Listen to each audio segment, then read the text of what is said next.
உடையார் பாகம் 3 138வது அத்தியாயம். வாழைப்பழங்களும் வெள்ளை சர்க்கரையும் கொடுத்து அமர வைத்திருக்கிறேன். மோரில் இஞ்சி சாறும் தேனும் கலந்து குடிப்பதற்கு கொடுத்திருக்கிறேன். குடித்து கொண்டே இருக்கிறார்கள். மொத்தம் 41 அந்தணர்கள். சில சாகைகள் வேதம் சொல்லி குடித்த பிறகு சற்று ஓய்வாக வெற்றிலை போட்டுக்கொண்டு இருக்கிறார்கள். எப்பொழுது வந்து பார்க்கிறீர்கள்? அவர்களுக்கு நான் என்ன பதில் சொல்லட்டும்? எனக்கு சந்திக்க விருப்பமில்லை பஞ்சவன்மாதேவி. சக்கரவர்த்தி குனிந்து முதுகு காட்ட ஒரு சேடி வேகமாக முதுகு முழுதும் என்னை தடவினாள். அப்படி சொல்லக்கூடாது. ஒரு குறிப்பிட்ட வகுப்பினரை நீங்கள் பார்க்க மறுப்பது வெளியே தெரிய வந்தால் மக்களும் அவர்களை மறுப்பார்கள். தயவு செய்து இப்படி செய்து விடாதீர்கள். அவர்களுக்கு என்ன வேண்டும்? பேச வேண்டுமாம். போய் தஞ்சையின் தென்புறத்தில் இருக்கின்ற புல்வெளியில் கோயில் அஸ்திவாரம் தோண்டுகின்ற இடத்தில் நின்று சில நேரம் வேதம் சொல்லிவிட்டு ஊருக்கு திரும்பி போக சொல். போவதற்குண்டான தட்சணை கொடுத்துவிடு. என்ன என்ன கோபம்? ஏன் இப்படி முரட்டுத்தனமாக பேசுகிறீர்கள்? எனக்கு கோபம் இல்லை, வருத்தம். யார் மீது? குடந்தை தஞ்சை அந்தணர்கள் மீது. கடவுளே, அவர்கள்தான் தங்கள் நிலைமையை தெளிவாக சொல்லிவிட்டார்களே, இன்னும் கோபம் போகவில்லையா? எப்படி போகும்? தமிழுக்கும் சைவத்திற்கும் எதிரானவர்களோடு கைகோர்த்து கொண்டதும் தமிழிசையை சைவத்தையும் ஆதரிக்க மாட்டேன் என்று வேறு ஏதோ விஷயங்களை பேசி சிரித்தும் எப்படி என் மனதிலிருந்து போகும்? வேத ஆகமங்களை போற்றுங்கள், அது போதும் என்று எனக்கு அறிவுரை சொன்ன அந்தணன் முகம் இன்னும் எனக்கு ஞாபகம் இருக்கிறது. செந்தமிழ் முக்கியமில்லை என்று அவன் சொல்லாமல் சொன்னான். அன்று மனதுக்குள் ஒரு முடிவெடுத்தேன். இவர்களை எங்கு வைக்க வேண்டுமோ அந்த இடத்தில் வைக்க வேண்டும் என்று. ஆனால் அந்த இடத்தில் நான் கொண்ட கோபம்தான் எனக்கு 2 லாபத்தை கொண்டு வந்து சேர்த்தது. ஒன்று நீ, இன்னொன்று அரச பதவி.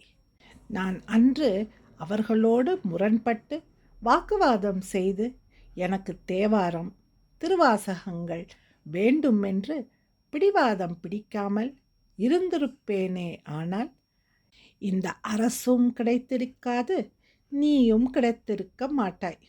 அந்த நாட்கள் ஞாபகம் வைத்திருக்கிறாயா பஞ்சவன்மாதேவி? சாய்ந்திருந்த சக்கரவர்த்தி சற்றென்று எழுந்திருந்து கேட்டார். அதை அப்புறம் யோசித்து கொள்ளலாம். இப்போதைக்கு அந்தணர்களை பார்க்க தயவு செய்து கீழே வாருங்கள். இல்லை, அந்த அந்தணர்கள் அத்தனை பேரும் எங்கு கோயில் கட்டப்படுகிறதோ அந்த இடத்திற்கு போய் அங்கு சில நாழிகைகள் வேதம் சொல்லட்டும். பிரம்மராயருக்கு தகவல் அனுப்பி அவர்களை அவர் வீட்டுக்கு போய் உணவிட ஏற்பாடு செய்ய சொல். எனக்கு இன்றைக்கு அந்தணர்களை சந்திக்க விருப்பமில்லை. அவசியமெனில் நாளை சந்திக்கிறேன். இது மிக பெரிய முரட்டுத்தனம். இந்த அருண்மொழி மிக எளிமையானவன். எனக்கு உண்மையாக ஒருவன் இருந்துவிட்டால் நான் பல மடங்கு உண்மையாக இருந்திருப்பேன். எனக்கு துரோகம் செய்தால் பதிலுக்கு நான் உங்களை என்ன வேண்டுமானாலும் செய்து விடுவேன். நான் சதய நட்சத்திரக்காரன். இடது அல்லது வலது என்ற 2 இடம்தான் தெரியும். அது தவறல்லவா? ஒரு அரசர் நடுநிலையில் இருக்க வேண்டாமா? நடுநிலையில் நின்று கொண்டிருந்தால் செயல்கள் நடைபெறாது. இடதோ வலதோ ஒருவர் தன்னுடைய நகர்வை செய்தே ஆக வேண்டும். நடுநிலைமை என்பது சாதுக்களின் செயல். நான் அரசன். ஏதேனும் ஒரு முடிவுக்கு நான் வரவேண்டிய கட்டாயம் உள்ளவன். அதே சமயம் உங்களுக்கு ஒன்று சொல்கிறேன். இந்த நேரம் அந்தணர்களை பகைத்து கொள்ள வேண்டாம்.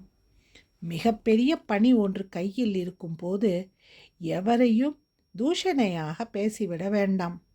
பஞ்சவன்மாதேவி, ஒன்றை புரிந்து கொள். கோயில் பணிகளில் உங்களை ஈடுபடுத்திக் கொள்ளப் போகிறீர்களா என்று கேள்வி கேட்டிருந்தோம் அல்லவா? முடியாது, இல்லை என்று சொல்ல அவர்கள் வந்திருக்கிறார்கள். அதற்கான காரணங்களை அடுக்குகிறார்கள். இப்போது நான் என்ன செய்ய வேண்டுமென்று நினைக்கிறாய்? கட்டிக்கொண்டு கொஞ்சவா? கழுத்தில் மாலை போட்டு வாழ்க என்று சொல்லலாமா? என்ன செய்ய வேண்டும் பஞ்சவன்மாதேவி? அரசர் குரலில் மெல்ல காரம் ஏறியது. நேரடியாக கோயில் பணிகளில் ஈடுபடாதோர் பலர் உண்டு. அந்தணர்களை மட்டும் குறிப்பார்த்து பேசாதீர்கள். வேளாளர்களுக்கும் கோயில் பணிக்கும் என்ன சம்பந்தம்? அவர்கள் வயலில் உழுகிறார்கள், நெல் விளைவிக்கிறார்கள், கதிர் அறுத்து போரடித்து கொண்டு வந்து விற்கிறார்கள். நாம் அவர்களை அழைத்தோமா அல்லது வர சொன்னோமா? இல்லையே. அப்போது நாம் அந்தணர்களை மட்டும் சொல்லுவானேன்? அந்தணர்களுக்கு என்ன வேலை உண்டோ அதை செவ்வனே திறம்பட செய்து கொண்டிருக்கிறார்கள் அல்லவா? குயவர்களை எல்லாம் கூப்பிட்டு இங்கே ஏதேனும் வேலை இருக்கிறது என்று சொன்னோமா? இல்லையே. அவர்கள் வேலை தொடர்ந்து நடந்து கொண்டிருக்கிறது. அங்கிருந்து பானை வாங்கி இங்கே கொண்டு வந்து விற்கிறோம் அல்லவா? கல் தூக்கினால்தான் கோயில் பணி என்று நீங்கள் நினைப்பது நல்லதல்ல. வேறு யாரேனும் அப்படி பேசலாம், நாம் பேசக்கூடாது. பஞ்சவன்மாதேவி, உன் பேச்சில் ஒரு சிறிய தவறு இருக்கிறது. கோயில் பணிக்கு நான் அழைத்தேன், வர மறுக்கிறார்கள். வேளாளர்களை அழைக்கவில்லை, அவர்கள் வரவும் மறுக்கவில்லை. என்ன பேசுகிறாய்? ஏன் விஷயத்தை திசை மாற்றுகிறாய்? எனக்கு கணக்கு எழுத ஆள் வேண்டும். உங்களுக்கு எழுத படிக்க தெரியும். வா என்று சொன்னால் வர முடியாது என்று சொல்வதற்கு யாருக்கு உரிமை இருக்கிறது? அப்பொழுது இறையலியாக வரி கொடுக்கப்பட வேண்டிய நிர்பந்தம் இல்லாத நிலமாக இந்த சோழ தேசத்தில் எதுவும் இருக்காது. குறிப்பாய் அந்தணர்கள் அத்தனை பேர் நிலத்திற்கும் அதிக வரி வசூல் நடைபெறும். நானே விஷயத்தை கெடுத்து விடுவேனோ என்று பயமாக இருக்கிறது. எனக்கு பேச தெரியவில்லை. ஆயினும் இப்பொழுது நீங்கள் பேசாமல் இருப்பதே நல்லது. இந்த கோபத்தை வைத்துக்கொண்டு அவர்களிடம் பேச ஆரம்பித்தால் நிச்சயம் சகலமும் கெட்டுப்போகும். அதற்கு தான் சொல்கிறேன். நாளை அல்லது நாளை மறுநாள் அல்லது அதற்கும் மறுநாள் நான் அந்தணர்களை ஒருவேளை சந்திக்கக்கூடும். உங்களை மடக்க என்னால் ஆகாது. இந்த விஷயத்தை பிரம்மராயரிடமோ அல்லது கரூர் தேவரிடமோ சொல்கிறேன். ஆனால் கரூர் தேவர் எச்சரித்தும் நீங்கள் கேட்கவில்லை என்பதுதான் வினோதமாக இருக்கிறது. அதை விடு பஞ்சவன்மாதேவி. உன்னை நான் முதலில் எங்கு சந்தித்தேன் ஞாபகம் இருக்கிறதா? சிதம்பரத்தில் நடராஜர் சன்னதிக்கு நேர் எதிரே பூக்கூடையை கொண்டு வந்து தரையில் போட்டு என் காலெல்லாம் பூக்களை பரவ செய்தாயே. ஐயோ கடவுளே, அது கை தவறி கீழே விழுந்தது.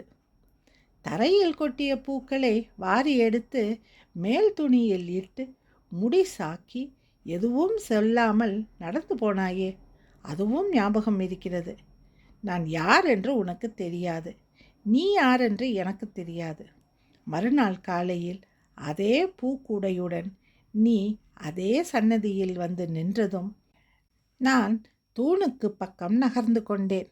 என்னை பார்த்துவிட்டு நீயும் நகர்ந்து கொண்டாய்.